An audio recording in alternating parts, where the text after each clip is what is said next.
I got another project. I need to build some. We need some wheels on it, and they had to be where they roll around every direction, and it had to be flat because I'm going to put it on carpet. So I got 4 of them for that little project.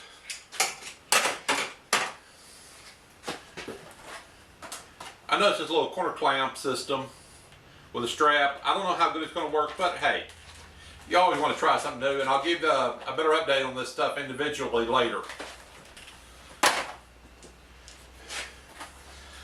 I got me a little dial indicator with a magnetic base.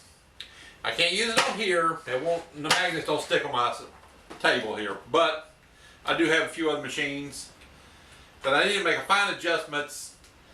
So I said, okay, I'm going to get me one of these so I can adjust it as needed. And a few little sanding discs here. I also went out to Rockler.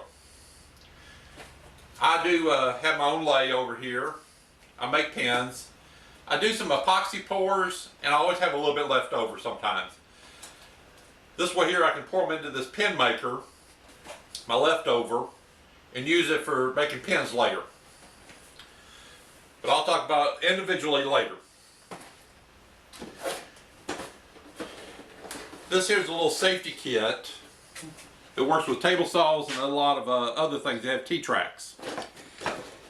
And if you're looking for safety, a push stick, push pad, and then your little deal here to finger it out. And yes, it does fit most table saws that have a 3/4 slot.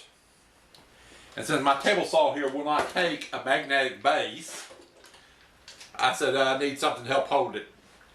Anything for safety, men always like it. And this little kit was at Rockler. Believe it or not, just 18 bucks.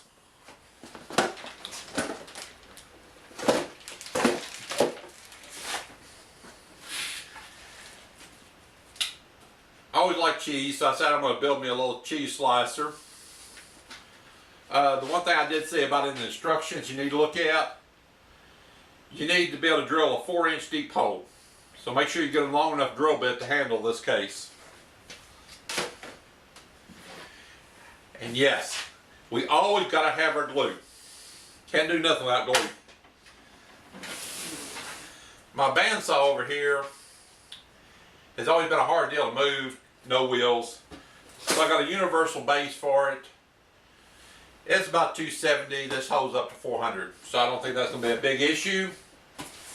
When I was also at Rockler, I bought this big clamp to help with some of the glue ups I do. And I'm going to tell you, this sucker is a heavy one. You only come with one in a box, so you really need to get 2 of these boxes if you're going to do big glue ups. But let's see, it looks like it does about a 32-inch glue up. And I will say, 32 inch is pretty good size. I went by Sam's and bought these storage bins. They're stackable, and they had a good price on them. Better than the ones at Home Depot for the price. I grabbed up this little sander from Amazon. Belt sander, and I do a lot of small items. I need to be able to rotate it a little bit when I'm sanding, to where a regular flat sander doesn't do that. I'm going to do these individually on the unboxing and discuss how I like when I used them.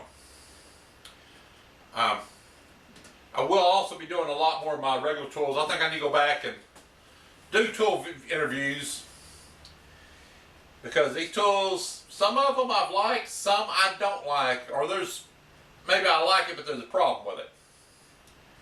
So I think I need to go back and discuss each one individually and help you make a decision on what you want to buy or what you don't want to buy. It's all your choices.